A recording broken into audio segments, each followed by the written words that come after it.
Anifa Biryani, பிரியாணிகளின் Raja. Grand opening on 3rd August, நம்ம Chennai Chepauk opposite to Kalaivanar Arangam. தங்க நகை விற்று பணம் பெற Max Gold Cash for Gold. Phone 04445454545. இந்த ஆளுக்கு ஏதாவது கொஞ்சம் புத்தி சரியில்லையோ அப்படின்னு நினைப்பாங்க. நமக்கு கிட்டி விழுந்த மாதிரி இருக்கும். அடிபட்டு நொந்து லூலாகி இதெல்லாம் மறத்து போச்சு. அதனால் நம்ம அதை சாதாரணமாக பார்க்குறோம். எமோஷன்ஸ் மனுஷனுக்கு கூட பிறந்தது.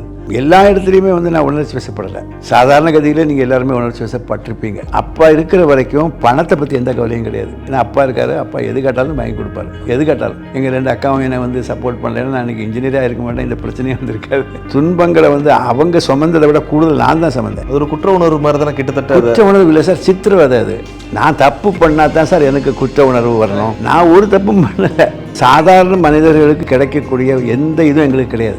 அப்படி இருந்தும் இந்த நம்பிக்கை எனக்கு இப்படி இருந்ததுன்னா, கடவுள் மேலே நம்பிக்கை வச்சுக்கிட்டு மாத்திரம் வீட்டில் உறங்கிட்டு இருக்கிறவன் படையன். குடும்பத்துக்கு கூட நான் வாழ்ந்த வாழ்க்கையில் எனக்கு அதை மிஸ் பண்ண மாதிரி தோணுச்சு. அப்படி அதனால தான் நான் என்னுடைய புக்கில் எழுதியிருப்பேன், I am not a good husband, not a good father. எல்லாத்துக்கும் மேலே அவர் இந்த கதையிலேயே ஒஞ்சி போயிட்டார். எனக்கு தோணுது அவர் நம்பினாராவே வாழ ஆரம்பிச்சிட்டார்.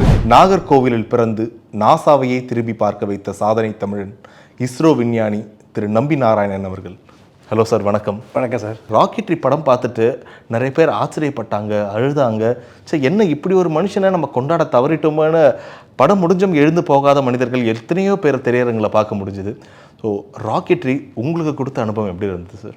எனக்கு சந்தோஷம்தான். காரணம் என்னென்னா, நம்ம யார் மக்கள்கிட்ட இதை சொல்லணும், என்ன நடந்ததுங்கிறத சொல்லணும் அப்படிங்கிற ஒரு ஆர்வம் எனக்கு இருந்தது. அதுக்கு இந்த படம் ரொம்ப ஹெல்ப் பண்ணியிருக்கு. இந்த 27 வருஷ காலகட்டத்தில் நிறைய விஷயத்தை மிஸ் பண்ணியிருப்பீங்க. எந்த ஒரு குறிப்பிட்ட விஷயத்தை நான் ரொம்ப மிஸ் பண்ணேன்னா என்ன சொல்வீங்க? என்னுடைய குடும்பத்துக்கு கூட நான் வாழ்ந்த வாழ்க்கையில் எனக்கு அதை மிஸ் பண்ண மாதிரி தோணுச்சு. எப்போவுமே நான் வேடிக்கை பார்த்துக்கிட்டு இருக்கக்கூடியவன் இல்லை. தேவைப்படும் போது நான் ஒரு என் மகள் கல்யாணம், என்னுடைய மகன் கல்யாணம், இதிலெல்லாம் வந்திருக்கேன். ஆனால் ஒரு குடும்பத்தில் நம்ம ஒரு அந்யோன்யமாக அவங்க கூட ஒரு டூர் போகிறது அல்லது அந்த மாதிரியான ஒரு இது நம்ம ஏதோ ஒரு என்ன சொல்கிறது, வீட்டில் ஒரு மெம்பர் எல்லா விஷயத்துலையும் நம்ம வரமாட்டோம். அதில் எனக்கு ரொம்ப லக்கு என்னென்னா, என்னுடைய பிள்ளைகள், என்னுடைய மனைவி எல்லாம் என் கூடவே இருந்தாங்க. அது நான் பண்ண தப்பு. அப்படி அதனால தான் நான் என்னுடைய புக்கில் எழுதியிருப்பேன், I am not a good husband, not a good father. அது ஒரு செல்ஃப் ரியலைசேஷன். அது நான் பண்ண தப்புன்னு நினைக்கிறேன். அதை திருத்துறதுக்கு முயற்சி பண்ணிகிட்ருக்கேன் சார். இன்ஃபேக்ட் படத்தில் பார்க்கும்போது எங்களுக்குள்ளேயே நாங்களே பேசிக்கிட்டோம், என்னப்பா நாசாவே அங்கேருந்து கூப்பிட்றாங்க, இவர் வேணான்னு சொல்லிட்டு இஸ்ரோக்கு போகிறேன்றாங்களே சார். எண்ட் ஆஃப் த டே நம்ம எல்லாருமே ஹியூமன் தானே சார். அந்த ஆசையை தாண்டி ஓகே எனக்கு நாசா வேண்டாம், நான் இங்கே போகிறேன்றதுக்கு முடிவெடுத்த காரணம் என்ன சார்? இது ஃபிலாசபியாக தெரியலாம். அதாவது கொஞ்சம் நம்புறது கொஞ்சம் கஷ்டமாக தான் இருக்கும். எப்படின்னா, இவ்வளோ பெரிய ஆஃபர் இருந்துக்கிட்டும் நம்ம வேண்டாம் அப்படின்னு சொல்லிட்டு போகிற போது எல்லோரும் நான் ஒரு வேளை சிலர் நம்ப மாட்டாங்க. சிலர் யோசிப்பாங்க, இந்த ஆளுக்கு ஏதாவது கொஞ்சம் புத்தி சரியில்லையோ அப்படின்னு நினைப்பாங்க.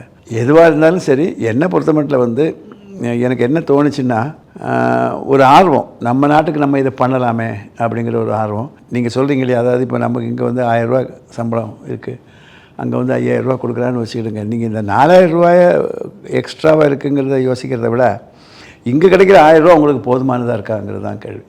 ஓகே ஓகே, எனக்கு அது போதும். எனக்கு அது போதுங்கிற போது நான் எதுக்கு அதுக்கு மேலே உள்ளதை நான் பார்க்கணும். உங்கள் மனைவி மக்கள் அவங்கள எதுவும் சொல்லலையா சார்? இல்லை, அவங்க என் கூட அதாவது என்னையே சூழ்ந்து நிற்கிறவங்க அவங்க. ஓகே, எங்கள் வீட்டுக்கு நான் தானே தலைவர். ஆமாம், அது மாதிரி அது ஒத்துக்கிட்டாங்க. அதனால் நான் செய்கிறதெல்லாம் கரெக்டு அப்படிங்கிற ஒரு மனப்பாவம் அவங்கள்ட்ட இருக்குது. நான் அப்படி ஒரு மனப்பாவத்தில் நான் நடந்திருக்கேன்னு நினைக்கிறேன். ஆனால் இப்போ அப்படி இல்லை.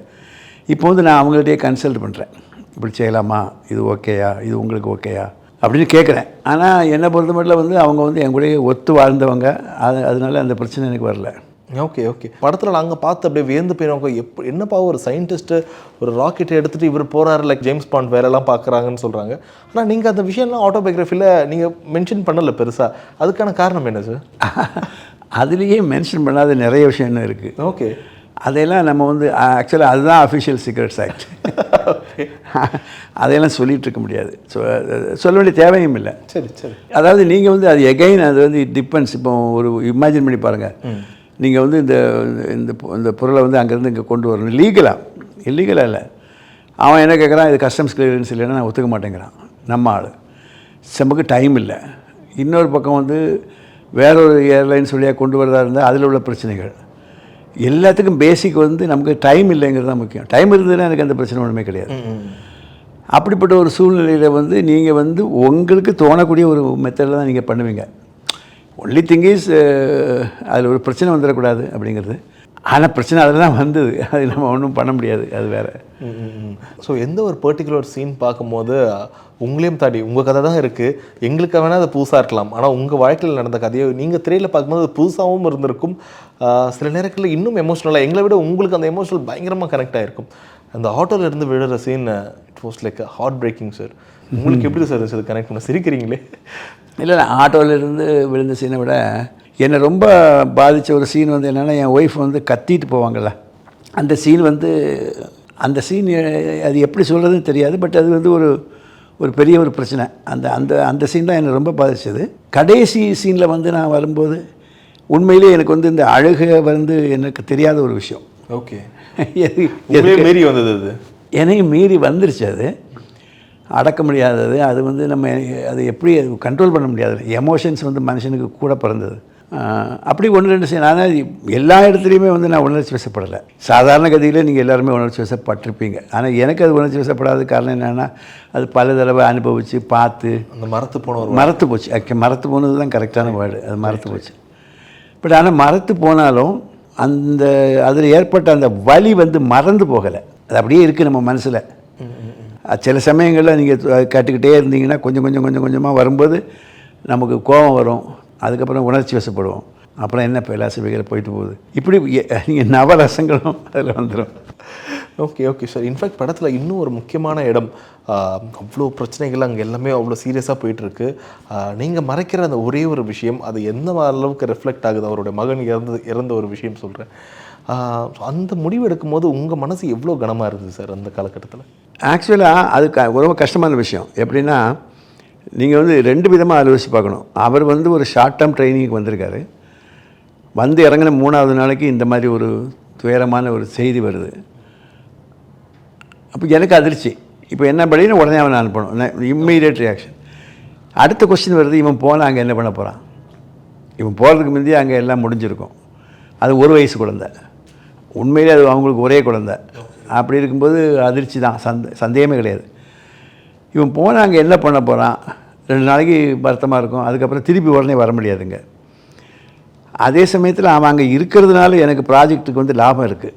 ப்ராஜெக்ட்டுக்கு வந்து அந்த அடுத்த கட்டத்துக்கு போகும். அப்போ நான் எனக்கு நேச்சுரலாக தோணுதை வந்து அமைதியாக யோசனை பண்ணி நான் அந்த பையனுக்கு அப்பாட்ட கேட்டேன், நீங்கள் சொன்னீங்க இப்போ என்ன பண்ணலான்னு நினைக்கிறீங்க? இல்லை உடனே அனுப்பிடுங்க அப்படின்னாரு. நான் அனுப்பிடுறேன், நாளைக்கே அனுப்பிடுறேன். ஆனால் நாளைக்கு அனுப்பி அவர் அங்கே வந்து சேரும்போது உங்களுக்கு 3 நாள் ஆயிரும், அது நீங்கள் யோசனை பண்ணி பார்த்தீங்களான்னு கேட்டோன்னா அவருக்கு அதெல்லாம் புரிஞ்சுட்டு, அப்போ நான் அவங்க ஒய்ஃப்கிட்ட பேசிட்டு சொல்கிறேன்னாரு. ஒய்ஃப்கிட்ட பேசினார். ஒய்ஃப்கிட்ட பேசி அந்த அம்மாவுக்கு ரீசன் புரிஞ்சோடனே இல்லை நீங்கள் அனுப்ப வேண்டாம், அப்படி பேசி நீங்கள் அவர்கிட்ட சொல்லவே வேண்டான்ட்டாங்க. ஓகே அது சம்மந்தப்பட்டவங்க பொறுப்பானவங்க சொல்லவே வேண்டாம்னு சொல்லும்போது அதை மீறுறதுக்கு எனக்கு ஒரு இது இல்லை. அது மாத்திரம் இல்லாமல் எனக்கு அது கன்வீனியண்ட்டாக இருக்குது. சரி சொல்ல வேண்டாம் அப்படின்னு தீர்மானிச்சாச்சு. ஆனால் எங்கே பிரச்சனைனா, நீங்கள் கேட்ட கேள்வியினுடைய முக்கியமான கட்டம் என்னென்னா, அவருக்கு கூட அவர் ஷாப்பிங் போவார். இந்த இந்த இந்த பொம்மை வாங்கின நல்லா இருக்கா என் பையனுக்கு, நமக்கு கிட்டி விழுந்த மாதிரி இருக்கும். நம்ம என்ன சொல்லுவோம், எதுக்குடா இந்த பொம்மையெல்லாம், நீ இதெல்லாம் அங்கே கிடைக்காத பொம்மையாக இங்கே வாங்க போகிற? எத்தனை தடவை தான் சொல்லுவீங்க நீங்கள். அவர் சாக்லேட்டு நடக்குது உங்களுக்கு இதே போல் கேட்டு. ஆமாம், அவர் ஆக்சுவலாக அந்த துன்பங்களை வந்து அவங்க சுமந்ததை விட கூடுதல் நான் தான் சுமந்தேன். ஆமாம், அது ஒரு குற்ற உணர்வு மாதிரி தானே கிட்டத்தட்ட. குற்ற உணர்வு இல்லை சார், சித்திரவதை அது. ஓகே அது குற்ற உணர்வு, சின்ன லைட்டாக போடாதீங்க, அது பெரிய விஷயம். அது நீங்கள் அந்த பொசிஷனில் இருந்து நீங்கள் என்னத்துக்கு இந்த சனியை சொல்லி தொலைச்சிடுவோம், அவன் போய் தொலைக்கட்டு. நான் கேட்குறேன், அப்படி சொன்னால் எனக்கு என்ன கெட்டு போச்சு? ஆமாம் போ. பட் அந்த பொறுப்பு வந்து அந்த அந்த பொசிஷனில் இருக்கும்போது அது மாதிரி நமக்கு வந்து எப்படி வேணாலும் ஒரு முடிவு எடுக்கலாம். அதெல்லாம் கொஞ்சம் மீதி சொன்ன பாருங்கள், எப்போ நம்ம அந்த முடிவு எடுக்கணுமோ அந்த முடிவினுடைய பொறுப்பு நான் தான். மற்றவங்க சொன்னாலும் நான் தான் பொறுப்பு. ஆனால் அந்த மாதிரி முடிவை தவிர வேறு எந்த முடிவும் ரேஷனலாக கிடையாது, இன்றைக்கும் கிடையாது. அதனால் அந்த முடிவு சரிதாங்கிறது எனக்கு தெரியும். ஆனால் அந்த வேதனையை நம்ம சுமந்துக்கிட்டு இருந்தது பெரிய கஷ்டமாக இருந்தது. ஓகே ஸோ கிட்டத்தட்ட படம் பார்க்கும்போது தான் தெரியுது எப்படி அவர் திரும்ப உங்களை லைக் அந்த ஜெயிலில் வந்து மீட் பண்ணுற சீனாக இருக்கட்டும். ஸோ இட் வாஸ் லைக் உண்மையிலே ஒரு திரைக்கதையில் மேலேயும் கீழே அந்த அப்ஸ் அண்ட் டவுன்ஸோட எழுதினா கூட இந்தளவுக்கு ஒரு திரைக்கதையோட ஒருத்தரோட வாழ்க்கை எடுத்துருக்குமான்னு யோசிக்க முடியல சார். திரும்ப அவர் உங்கள் லைஃப்பில் வரும்போது ஸோ என்ன சொன்னார், நீங்கள் எப்படி அவரை ஃபேஸ் பண்ணீங்க? So what was his reaction? இல்லை ஆக்சுவலாக அதில் இந்த நான் இப்போ சொன்ன விஷயம் உங்களுக்கு புரிஞ்சிருச்சுன்னா அதுக்கப்புறம் உள்ளதெல்லாம் சிம்பிள் தானே. நான் அவ்வளோ கோவத்தோட உங்களை வந்து அவ்வளோ மரியாதையோட ட்ரீட் பண்ணவர் ஒரு கோபத்தோட வந்து உங்களை இப்படி பார்க்குறதும் பேசுகிறதும். நான் இப்போ உங்கள்கிட்ட ஒரு கேள்வி கேட்குறேன், நான் அந்த விஷயத்தில் தப்பு பண்ணேன் நீங்கள் நினைக்கிறீங்களா? இல்லை அது தப்பு இல்லை. நினைக்கிறேன் நினைக்கிறேன் அது எனக்கு போதுமே. ஓகே, நான் தப்பு பண்ணால் தான் சார் எனக்கு குற்ற உணர்வு வரணும். நான் ஒரு தப்பும் பண்ணலை. புத்திசாலித்தனமாக ரேஷனலாக என்ன தீர்மானம் எடுக்கணுமோ அந்த தீர்மானத்தை தான் நான் எடுத்திருக்கேன். ஓகே, அதுவும் காணாததுக்கு அவங்களுடைய 2 பேருலேயும் சம்மதத்தையும் கேட்டு வாங்கியிருக்கேன். அதுக்கும் ஒன்றுமே இது பண்ண முடியாது. அது இது உணர்ச்சி வசப்பட்டு பல காரியங்கள் நடக்கும். இப்போ எப்படி சொல்கிறது எனக்கு தெரியல. பட் பொதுவே உணர்ச்சி நான் ரொம்ப சீக்கிரமாக உணர்ச்சி வசப்படாதவன். எந்த காரியத்தையுமே யோசிப்பேன். எனக்கு வந்து அதில் வந்து ஆனால் நிறைய விஷயங்கள் வந்து நீங்கள் ரொம்ப நேரம் யோசித்து பண்ணுறதை நான் கொஞ்சம் நேரத்தில் யோசனை பண்ணிடுறேன். இதுதான் வித்தியாசம். வேறு ஒன்று. அப்போ வந்து என்ன நினைப்பாங்க, இவர் பொறுப்பு இல்லாமல் பேசுகிறாரு. ஆனால் அதே அந்த முடிவு உன்னியிட விஷயத்தில் நம்ம எடுத்த முடிவு வந்து தப்புன்னு சொன்னவங்க, அந்த எல்லாம் முடிஞ்சதுக்கு பிறகு நீ பண்ணதான் கரெக்டுன்னு சொல்லுவாங்க. அவ்வளோ ஒருத்த கூட தப்புன்னு சொல்லல, அவன் உட்பட. ஓகே ஓகே ஓகே நான் எதுக்கு இதை சொல்கிறேன்னா, நிதானமாக யோசிக்கிற போது நிறைய விஷயங்கள் வந்து உங்களுக்கு உண்மை தெரியும். சார், படம் பார்த்துட்ட பிறகு நிறைய விதமான பாராட்டுகள், அழுகைகள், எவ்வளோ பேர் உங்களுக்கு சார் கிட்டத்தட்ட சூர்யா அவர்களோட மனநிலை நாங்கள் இருந்தோம். எல்லாருமே சேர்ந்து உங்கள் கையை பிடிச்சி சாரி கேட்கணுன்னு தான் எங்களுக்கு தோணுச்சு. ஆனால் படத்துல நீங்கள் சொல்லி எதுக்குப்பா சாரி கேட்குறீங்க, யூ டோன்ட் ஃபீல் சாரின்னு சொல்லியிருப்பீங்க. உண்மையிலே யாராச்சும் வந்து உங்ககிட்ட கண்டிப்பாக படம் பார்த்துட்டு வந்து சார் சாரி சார் உங்களை தப்பாக நினச்சிட்டோம் இல்லை தப்பாக புரிஞ்சுக்கிட்டோம்லாம் சொல்லுவாங்களா சார்? உங்களுடைய பதில் என்னவாக இருக்கும்?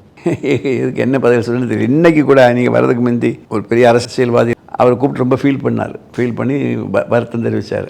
ஆக்சுவலாக அவர் வருத்தம் தெரிவிக்கிறாரேன்னு எனக்கு வந்து ஒரு சந்தோஷமும் கிடையாது. ஏன்னா அவர் வந்து இதில் வந்து ஒரு குரூஷியலாக ப்ளே பண்ண ஆள். ஓகே. அப்போ நான் நினச்சிக்கிட்டேன் மனசுக்குள்ளே, அன்றைக்கெலாம் உனக்கு ஒன்றும் தெரியல. அது இது எதுக்காக இதை சொல்கிறேன்னா, நீங்கள் வந்து முதிர்ச்சியாட்டு சில காரியங்களை நீங்கள் பார்க்கக்கூடிய ஒரு மனப்பக்குவம் உங்களுக்கு வந்துருச்சுன்னா நீங்கள் இதெல்லாம் வந்து உங்களை பாதிக்காது. Okay okay. ஸோ பொதுவாக வந்து சொல்லுவாங்க ஒரு சயின்டிஸ்டோட வாழ்க்கை வந்து ரொம்ப ட்ரையான ஒரு வாழ்க்கையாக இருக்கும்னு.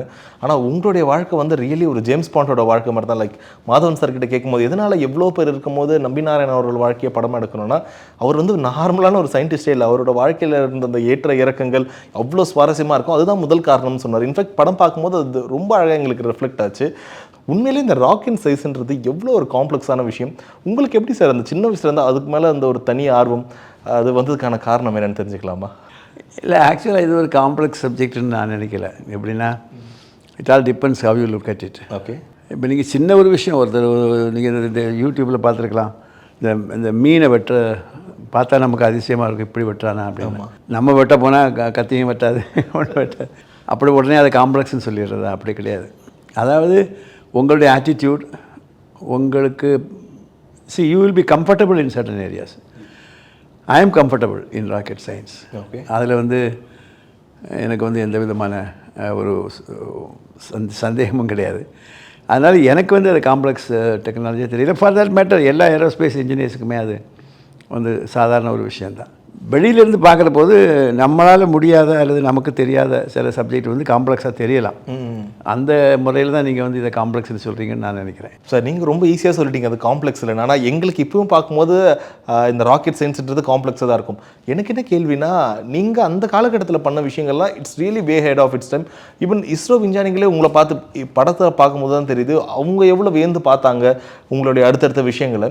ஸோ விஞ்ஞானிகளை தாண்டி உங்களை சுற்றி இருப்பாங்களா சார், உங்களோட உறவினர்களாக இருக்கட்டும், நண்பர்களாக இருக்கட்டும், அவங்க பார்வையில் மிஸ்டர் நம்பிநாராயணன் எப்படி இருந்தார் அந்த காலகட்டத்தில்? ஏன்னா எப்பயுமே ரொம்ப பிஸியாக வச்சுருக்கீங்க உங்களை.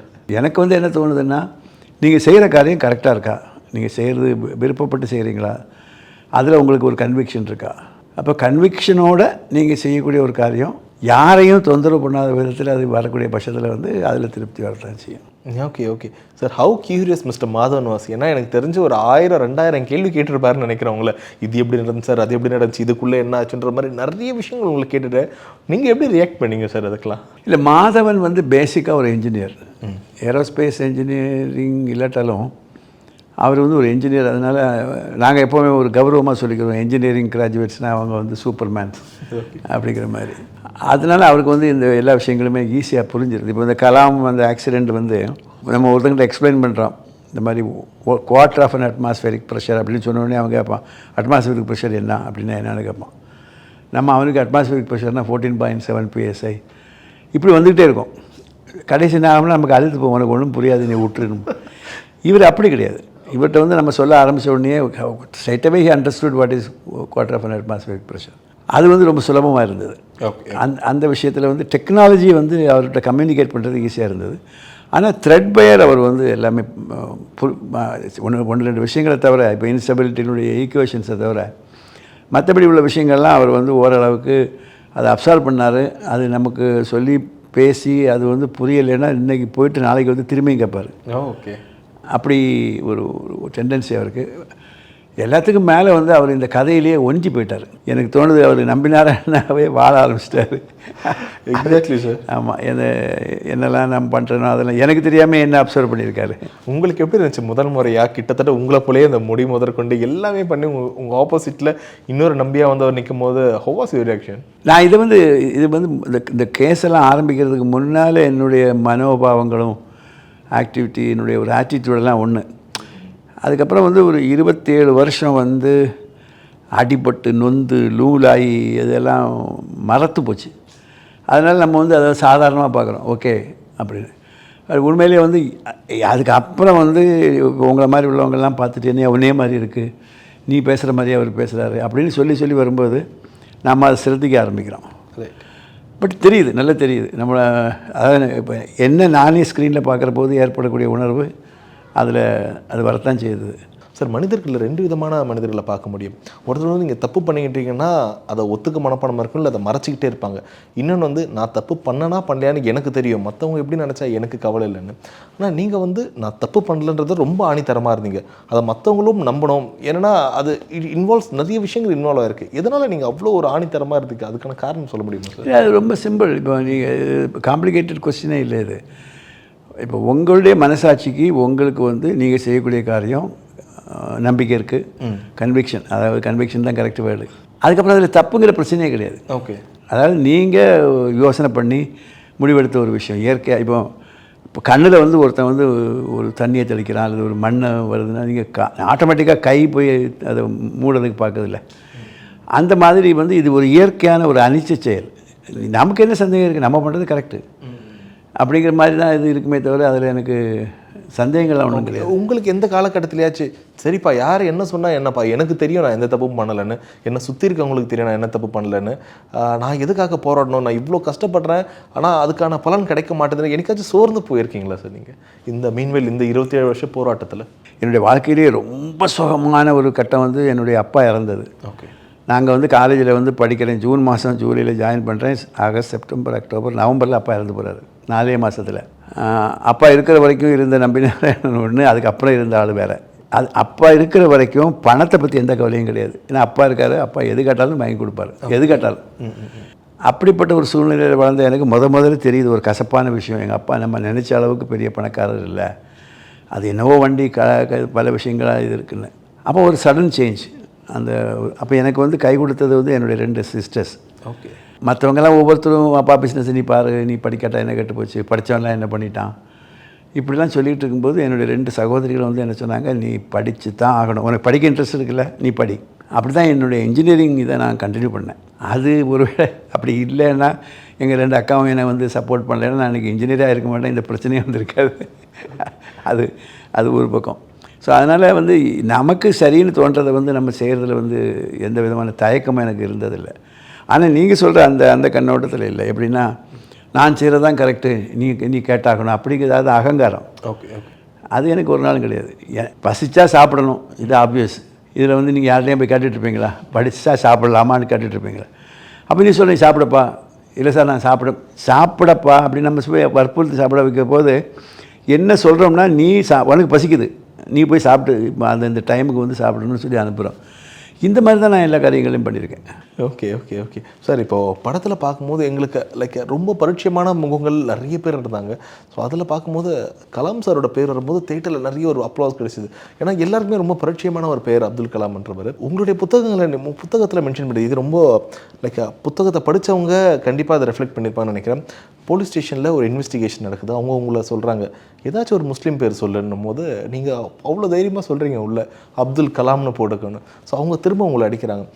இந்த விஷயம் வந்து புக்கை படிக்கும் போது நிறைய பேருக்கு ஓகே அப்போ இந்த சீன் எப்படி ரிஃப்ளெக்ட் ஆகிருக்கும் படத்துலன்ற போது அந்த பர்டிகுலர் விஷயம் மிஸ் ஆகிருந்தது. இதுக்கான காரணம் என்னன்னு தெரிஞ்சுக்கலாம். லைக் மதவன் சார் வேணான்னு முடிவு பண்ணிட்டாரா? இல்லை அப்படி இல்லை, அதாவது நான் எழுதியிருந்தது உண்மை. ஓகே, அதில் எந்த சந்தேகமும் கிடையாது. ஓகே, மாத்திரமில்லை நான் பொய் எழுதலை. ஏன்னா பொய் எழுதுனா அது பிறகு ஞாபகம் வச்சுக்கிறது ரொம்ப கஷ்டம், அதனால் எழுதலை. முதல்ல நீங்கள் சொன்ன மாதிரி எடுத்த உடனே அவங்க வந்து உங்களை பற்றி நாங்கள் தெரிஞ்சுக்கணும், அதனால் உங்கள் நண்பர்கள் பேரை சொல்லுங்கன்னாங்க. நான் சும்மா ஏதாவது ஒரு பேரை சொல்லாமல் சுப்பிரமணியம் வேலை ஏதாவது சொன்னால் இல்லை ஒரு முஸ்லீம் பேரை சொல்லுங்க. அப்போ எனக்கு ஒரு சந்தேகம், எதுக்காக முஸ்லீம் பேரை கேட்குறான். சரிப்பா அப்துல் கலாம், ஏன்னா நான் அப்துல் கலாம் எனக்கு நெருங்கிய நண்பர், பக்கத்தில் நாங்கள் ஒர்க் பண்ணியிருக்கோம். இல்லை அவருக்கு பேரை கேட்கல. அப்போ அவன் ஒரு பதட்டத்தில் சொன்னோடனே எனக்கு ஒரு சந்தேகம், ஏதோ இருக்குது இவன் கேட்குறதுல ஏதோ. ஸோ அவன் வந்து இப்படி ஃபேப்ரிகேட் பண்ணுறான், அதுக்கு நான் வந்து துணை போகக்கூடாதுன்னு இருந்தோம்.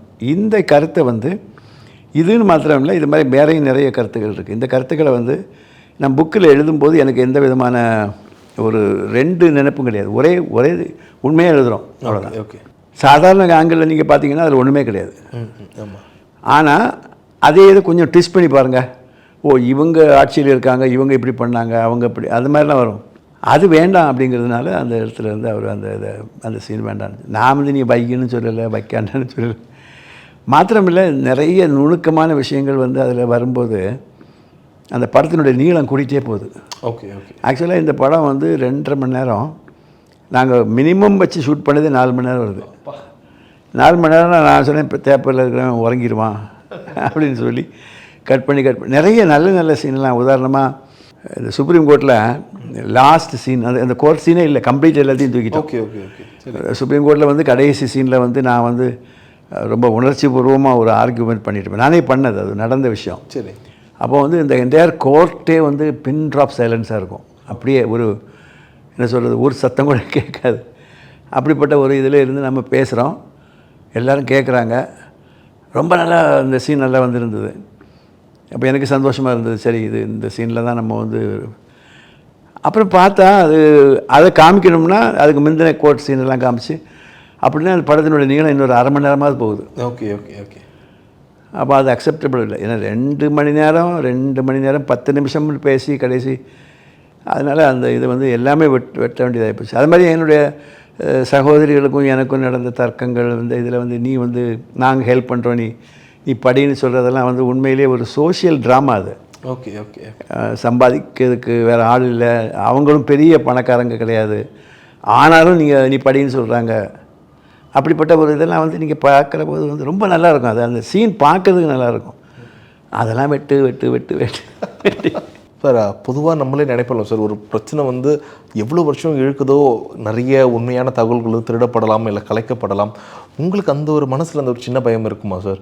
லைக் என்னடா அது கரெக்டான உண்மைகள் அப்படியே தான் இருக்குது, காலப்போக்கில் இதை வந்து யாராச்சும் மாற்றிட்டா, இல்லை கலைச்சிட்டா, இல்லை திருச்சி எழுதிட்டா, இல்லை திருச்சி வேறு விதமாக இதை மாற்றிட்டா எப்படி இருக்கும்னு அந்த ஒரு தயக்கம் இருந்துச்சு? ஒரு சந்தேகமும் எனக்கு கிடையாது. இந்த விஷயத்துலேயும் வந்து நீங்கள் கேட்ட கேள்விக்கு பதில் எப்படின்னா, ஒரு இடத்துல கூட எனக்கு சந்தேகம் கிடையாது. ஓகே, நிச்சயமாக நான் ஜெயிப்பேன்னு எனக்கு நல்லாவே தெரியும். ஆனால் நீங்கள் நல்ல யோசனை பண்ணணும். சென்ட்ரல் கவர்மெண்ட் ஆனாலும், ஸ்டேட் கவர்மெண்ட் ஆனாலும், சொசைட்டி ஆனாலும், பத்திரிகை ஆனாலும் எல்லாம் எனக்கு எதிர். அப்படி இருந்தும் இந்த நம்பிக்கை எனக்கு எப்படி இருந்ததுன்னா, அந்த அளவுக்கு எனக்கு அசைக்க முடியாத நம்பிக்கை இருந்தது. ஆனால் இப்போ பார்த்தீங்களா, கடைசி அதில் நான் ஜெயிக்கத்தானே செய்தேன். ஆமாம். அப்போது இந்த நம்பிக்கை வந்து ரொம்ப இம்பார்ட்டண்ட். Okay, okay. ஆமாம், அதனால தான் நான் அந்த விஷயம் உண்மையிலே இது ஒரு மிகப்பெரிய தனி மனித போராட்டம் தான் சொல்லி ஆகணும். அந்த காலகட்டம் உங்கள் மேலே இருக்க அந்த ஒரு நம்பிக்கை, அதை தாண்டி உங்களுக்கு ஒரு ஊன்று சக்தியாக இருந்த நம்பிக்கை எப்படி சார் நினச்சே பார்க்க முடியல. எனக்கு சொன்ன மாதிரி சுற்றி எல்லா பக்கமும் நெகட்டிவாக இருக்குது, ஒரே பாசிட்டிவ் சிம்பிள் நீங்கள் மட்டும்தான் இருக்கீங்க. எப்படி சார் அது? நீங்கள் சொன்னதில் ஒரு தவறு. அந்த நம்பிக்கை உங்கள் மேலே இருந்த நம்பிக்கை, என் மேலே நம்பிக்கை இல்லை, எனக்கு கடவுள் மேலே நம்பிக்கை இருந்தது. ஓகே, அந்த நம்பிக்கைங்கிறது தான் முக்கியம். அதுக்கப்புறம் வந்து கடவுள் மேலே நம்பிக்கை வச்சுக்கிட்டு மாத்திரம் வீட்டில் உறங்கிட்டு இருக்கிறவன் படையன். கடவுள் மேலே நம்பிக்கை வச்சுக்கிட்டு நீங்கள் டியூட்டியை பண்ணணும், உங்கள் வேலையை நீங்கள் பண்ணணும். நான் இப்போ அப்படி பண்ணலேன்னு சொல்லிவிடுமானா நிச்சயமாக ஜெயிச்சிருக்க முடியாது. அப்புறம் பழியாக இருக்கிறது கடவுளாக இருக்கும்.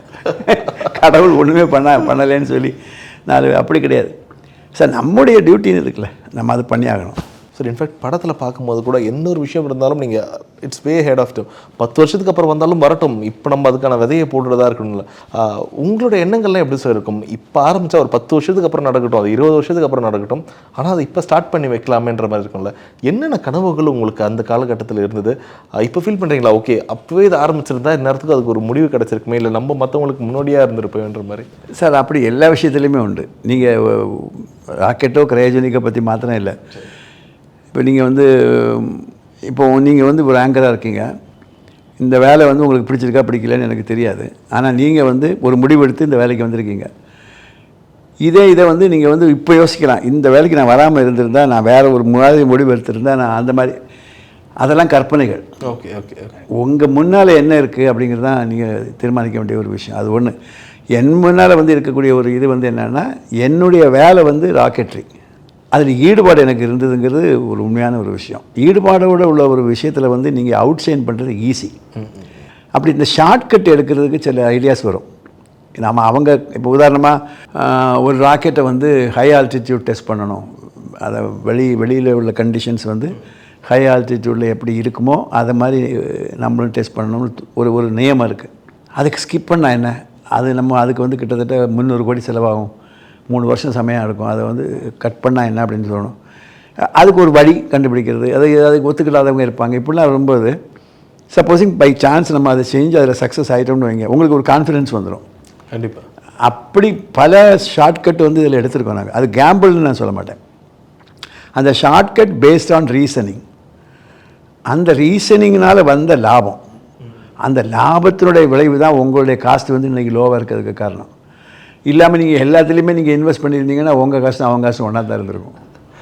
ஓகே. அதனால் நீங்கள் இப்போ எதிர்கால திட்டங்கள் நீங்கள் பார்க்குற போது கிரையோஜெனிக்னால் நமக்கு வந்து கொஞ்சம் பின்னடைவு ஏற்பட்டது உண்மை தான். ஆனால் இப்போவும் நான் சொல்கிறேன், அந்த பின்னடைவை பார்த்து சோர்ந்து உட்கார்ந்துருக்கக்கூடியவன் வந்து மடையன். Okay okay.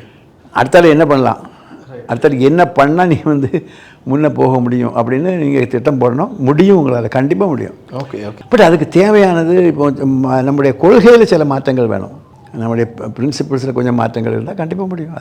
அது ஆளுங்க கவர்மெண்ட்டை பொறுத்தது, அதுக்கு அட்வைஸ் பண்ணுறவங்கள பொறுத்தது, அதை பொறுத்தது. Okay sir, do you go with your instinct sir? So அந்த டைமில் ஓகே எனக்கு தோணுது இந்த விஷயம் இது கரெக்டாக இருக்கும்னு நினைக்கிறேன், நான் பண்ணோம். லைக் ஒரு எக்ஸாம்பிளுக்கு சொல்லணும்னா, அந்த விகாஸ்ன்னு நீங்கள் பேர் வைக்கிறதோட படத்தை எங்களுக்கு அப்படி காமிச்சாங்க. VI போட்டுட்டு நீங்கள் லைக் விக்ரம் சாராபாய் அவருக்கு ஒரு ட்ரிபியூட்காக நீங்கள் பேர் வைக்கிறீங்க. லைக் இது இல்லாமல் மற்ற எல்லா விஷயங்களுக்கும் do you go with your instinct sir? Instinct வந்து நான் உங்கள்கிட்ட பொய் சொல்லாமல் சொல்லணும்னா, நிறைய இடத்துல என்னுடைய இன்ஸ்டிங் வந்து நான் நம்புகிறேன். ஓகே. அந்த இன்ஸ்டிங் வந்து அது எப்படி விளக்குறதுன்னு எனக்கு தெரியாது, ஆனால் நிறைய இடத்துல அது ஒர்க் அவுட் ஆகிருக்கு. ஓகே. அப்போ நாம் வந்து அந்த இன்ஸ்டிங்க்டை வந்து இல்லைன்னு சொல்ல முடியாது. அது இன்ஸ்டிங்க்ட்னு சொல்லக்கூடியது வந்து ஒரு அனிச்ச செயல் மாதிரி. அதாவது நமக்கு தோணும் இப்படி போனால், இப்போ ஒரு ஊருக்கு போகிறீங்க, வழி தெரியல, இப்போ உங்களுக்கு கூகுள் இருக்குது, அது இருக்குது, இது இருக்குது, லெஃப்ட்டில் போகணுமா ரைட்டில் போகணுமா, கடைசி ஒரு கேம்பிள் பண்ணி நீங்கள் ரைட்டில், அந்த மாதிரி சில காரியங்கள் நமக்கு தோணுது. அது வந்து ஒர்க் அவுட் ஆகிருக்கு. ஆனால் எக்ஸ்பென்சிவாக அல்லது வாழ்க்கையை பாதிக்கிற அளவுக்கு அல்லது பெரிய இதே அந்த அளவுக்குள்ள கேம்பிளிங் அந்த இது நான் பண்ண மாட்டேன். Okay right. அது வந்து ஏன்னா அதுக்கு நான் அது பண்ணாததுக்கு காரணம் வந்து என்னென்னா, நான் அதுக்கு ஆன்சர் பண்ணணும், எனக்கு ஏன் அப்படி பண்ணேங்கிறதுக்கு. அதனால் அப்படி பண்ணுறதில்ல. பட் பொதுவே இன்ஸ்டிங்க்ட் ஒர்க் அவுட் ஆகிருக்கு. Okay okay right sir. So படம் பார்த்த பிறகு நிறைய விதமான பாராட்டுகள், நிறைய விதமான எமோஷன்ஸ் கன்வே பண்ணுங்களே. இப்போ வரைக்கும் உங்களால் மறக்க முடியாத ஒரு பாராட்டு இல்லை வெளியிலேருந்து? இப்போ நீங்கள் படம் பார்த்துட்டு வந்தோம், எனக்கு தெரிஞ்ச சத்தியம் தேட்டரில் நாங்களும் ஒரு படம் பார்த்துட்டு வரோம், உங்களை சுற்றி அவ்வளோ மக்கள் நின்று தேங்க்ஸ் பண்ணுறாங்க, லவ் யூ சொல்கிறாங்க, அவ்வளோ புகழ்ந்த உங்களுக்கு எப்படி சார் இருந்துச்சு? இது ரொம்ப புதுசாக இருக்கும்னு நினைக்கிறேன். அதாவது நம்மளே ஒர்க் பண்ணி நமக்கு கிடைத்த வெற்றிக்கு கிடைக்கக்கூடிய பாராட்டு வேறு. அது வந்து நான் சொன்ன ராக்கெட் ஃபயரிங். இங்கே வந்து நம்ம ஒன்றும் ஒர்க் பண்ணலை, இவங்களா ஒரு விஷயத்தை க்ரியேட் பண்ணி அந்த விஷயத்தில் வந்து என்ன அனாவசியமாக இது பண்ணி பிரச்சனைகள் ஒன்று பண்ணி அதுக்கப்புறம் நம்ம அதுக்காக ஒர்க் பண்ண வேண்டிய ஒரு கட்டாயத்தில் வந்து எனக்கு பிடித்ததில்லை. அது கோர்ட்டுக்கு போகிறதோ ராக்கெட் மேலே பிடிக்காத ஒரு விஷயம். அதில் கிடைக்கக்கூடிய பாராட்டு வேறு. அதை வந்து நான் உங்களுக்கு வித்தியாசம் சொல்ல வேண்டாம், ரெண்டு விதமான பாராட்டுகள். சரி, எனக்கு தெரிஞ்சு பிஹைண்ட் கோல்டு மெடல் அவார்டை நீங்கள் சொல்லியிருந்தீங்க 2019. சார் நீங்கள் நிறைய படம்லாம் பார்க்க மாட்டீங்கன்னு தெரியும். இப்போ ரொம்ப சமீபம் நான் ரீசெண்டாக 96 காக்கா முட்டை பார்த்தேன். ஸோ ஒரு சயின்டிஸ்டோட வாழ்க்கை வந்து எப்பவுமே இந்த டெக்னாலஜி, சயின்ஸ், ராக்கெட் இதை பற்றியே இதை தாண்டி என்ன யோசிப்பீங்கன்னு தெரிஞ்சுக்கலாமா? நீங்கள் நான் சொன்னது தான், காக்கா முட்டையை பார்த்தோன்னே மனசை விட்டு எனக்கு அது சிரிக்க வேண்டிய ஒரு இது இருந்தது, நல்லா இருந்தது. அது மாதிரி 96ங்கிறதும் எனக்கு ரொம்ப பிடிச்சிருந்தது. அதே மாதிரி நிறைய படங்கள் பார்க்கணுங்கிறது ஆசை தான். ஓகே, அது எனக்கு தப்பு கிடையாது. சரி சரி சரி. பார்க்குறதுக்கு டைம் இல்லைங்கிற வருத்தம். நீங்கள் வந்து இப்போ என்னுடைய வாழ்க்கையில் நீங்கள் பார்த்தீங்கன்னா அது ஒரு மெக்கானிக்கல் லைஃப். அதாவது சாதாரண மனிதர்களுக்கு இருக்கக்கூடிய அல்லது கிடைக்கக்கூடிய எந்த இதுவும் எங்களுக்கு கிடையாது. அது ஒரு திருவிழாவாக இருக்கலாம், அல்லது ஒரு தங்கச்சி கல்யாணமாக இருக்கலாம், அல்லது ஒரு மரண வீடாக இருக்கலாம். என்னென்னா நீங்கள் வந்து உங்களுடைய கடமை வேறு. ஓகே, யோசனை ஃபுல்லாக அங்கே தான் இருக்குமா? அதில் தான் இருக்க முடியாது. அது அப்படியே ஆயிரும். நீங்கள் ஒன்றுமே பண்ண முடியாது.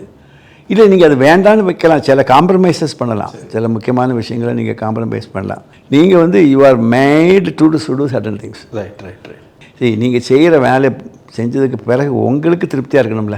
ஆமாம் ஆமாம் ஆமாம். உங்களுக்கு திருப்தி இல்லாத ஒரு வேலையை நீங்கள் செஞ்சீங்கன்னா உங்களுக்கு நல்லா இருக்குமா? எனக்கு திருப்தியாக இருக்குது, ரைட், அந்த வேலையை நான் செய்கிறேன். அதனால் வந்து மற்ற சில ஆளுகளுடைய உணர்வுகள் பாதிக்கப்படுது. நான் அதை பற்றி கவலைப்பட்டுட்டு இருக்கணுமா என்னன்னு நீங்களே முடிவு பண்ணிடுங்க. Okay okay okay sir. இங்கிலீஷில் ஒரு விஷயம் சொல்லுவாங்க, don't stare at my beard, every beard has its own ஸ்டோரின்னு. ஸோ நம்பி சாரோட தாடிக்கு பின்னாடி ஏதாச்சும் ஒரு கதை? அது ஒரு சின்ன கதை தான். எப்படின்னா, ஒரு முக்கியமான பெரிய மீட்டிங்கில் நான் கலந்துக்கிட்ட போது அப்போல்லாம் நல்ல க்ளீன் ஷேவ் பண்ணி தான் இருந்தேன். அப்போ ஒரு பெரிய ஒரு அரசியல்வாதி இருந்துக்கிட்டு, யார் ஹூ இஸ் திஸ் பச்சா அப்படின்னு கேட்டார் என்னை பார்த்து. ஓகே, எனக்கு ஹூ இஸ் திஸ் பச்சான்னு சொன்னோன்னே இந்த குழந்தை அந்த பேச்சு வந்து என்னை பாதிக்கலை. அப்போ நாம் குழந்தை மாதிரி இருக்கோம் அப்படின்னு சொல்லி அதுக்கெல்லாம் ஒருத்தர் அமுல் பேபி இந்த மாதிரி சில. அப்புறம் பார்த்தேன், இதுக்கு மறைக்கிறதுக்கு என்ன வழி? வயசை கூட்டுற மாதிரி உள்ள ஒரு தோற்றத்தை உண்டு பண்ண முடியாது. அது தாடி வந்து ரொம்ப யூஸ்ஃபுல்லாக தெரிஞ்சு, அதனால தாடி அப்படித்தான் தாடி வந்தது. Okay okay. அதுக்கப்புறம் அந்த தாடியை நிலைச்சிருச்சு. இல்லை, நிறைய பேர் பார்த்தா ஓகே, அது உங்களுக்கு ஒரு தனி ஒரு அடையாளமாகவே இருக்குது சார் உண்மையிலே பார்க்கும்போது. இல்லை, அது இது ஒரு சந்தர்ப்பத்தினால ஏற்பட்ட தாடி, ஆனால் அதை எடுக்காமல் அப்படியே போயிடுச்சு. Okay okay okay. படத்தில் ரொம்ப அழகாக மாதவன் அவர்கள் சொல்லியிருப்பார், லைக் ஒரு ராக்கெட்டை இயக்க தெரிஞ்ச எங்களுக்கு ஒரு சயின்டிஸ்ட்டுக்கு பிரச்சனை வரும்போது எப்படி ரியாக்ட் பண்ணுறதுன்னு தெரியல. லைக் மொத்த தேட்டருமே கை தட்டுறாங்க, அது அந்தளவுக்கு அவங்களுக்கு இம்பேக்ட் ஏற்படுத்தியிருக்கு. உங்கள் வாழ்க்கையில் இந்த வரிகளை நீங்கள் எப்படி பார்க்குறீங்க? இல்லை, இது உண்மை. அதாவது ஒன்று மாத்திரம் ஞாபகம் வச்சுக்கிடுங்க, உண்மையை சொல்லும்போது எல்லாருக்குமே பிடிக்கும். அவங்க ஒத்துக்கிறாங்களா இல்லையாங்கிறது செகண்ட்லேயே அறியாமல் கைத்தட்ட வைக்கிறாங்க. இல்லை, கைத்தட்டுறது ஒரு பக்கம் இருக்கட்டும், ஆனால் பிடிக்கும் அவங்க. Right right right. உண்மையை ஏன்னா அது உண்மை. அந்த உண்மையினுடைய சக்தி வந்து பயங்கரமான சக்தி. இப்போ என் விஷயத்தில் நான் ஜெயிச்சு நிற்கிறதுக்கு காரணமே உண்மை. ஓகே. இந்த படம் இன்றைக்கி இவ்வளோ வெற்றி அடைகிறதுக்கு காரணம் அதில் சொல்லியிருக்கிறது பூரா உண்மை. இப்போ ஒரு இடத்துல வந்து அடிக்கிறது எக்ஸாஜரேட் பண்ணி காமிச்சா நிச்சயமாக உங்கள் மனசை தொட முடியாது. அடிக்கிறத இப்படி தான் அடிச்சிருப்பாங்கிறத நீங்கள் பார்க்குற போது நீங்கள் அதை பார்த்தீங்கன்னா தெரியும். அப்போ அது உண்மைன்னு உங்கள் மனசு சொல்லுது, இது உண்மையிலே நடக்குது அப்படின்னு சொல்கிறதுனால நீங்கள் அதை ஒத்துக்கிடுவீங்க. நீங்கள் ஒத்துக்கிட்டீங்கனாலே நீங்கள் ஆள ஆரம்பிச்சிடுவீங்க. அதாங்க நடக்குது. Okay okay, alright and fantastic sir. நிறைய கதைகள் லைக் இவ்வளோ ஒரு பெரிய மனுஷனை வந்து இத்தனை காலமாக நம்ம இவரை பற்றி நிறைய விஷயம் தெரிஞ்சுக்காமல் இருக்குமேன்ற மாதிரி கிட்டத்தட்ட படம் பார்க்கும்போது அவ்வளோ பேர் ஃபீல் பண்ணாங்க. அதில் நானும் ஒருத்தன். உண்மையிலே வெறும் ராக்கெட் இதை நம்பி எஃபெக்ட்னா ஒரு சும்மா வச்சல. உண்மையிலே படம் பார்த்த எல்லாருக்குள்ளேயும் மிஸ்டர் நம்பியோட எஃபெக்ட் ஏதோ ஒரு வகையில் நீங்கள் ஒரு தாக்கத்தை உண்டாக்கியிருக்கீங்க சார். ஸோ கண்டிப்பாக அடுத்த தலைமுறைக்கு ஒரு மிகப்பெரிய இன்ஸ்பிரேஷனாக நீங்கள் இருக்கிறீங்கன்றதுல எந்த ஒரு சந்தேகமும் இல்லை. Thank you so much for your time sir. Thank you. வணக்கம். அனிஃபா பிரியாணிகளின் ராஜா grand opening on 3rd August நம்ம சென்னை சேப்பாக் ஆப்போசிட் டு கலைவாணர் அரங்கம். தங்க நகை விற்று பணம் பெற max gold cash for gold. Phone 04445454545.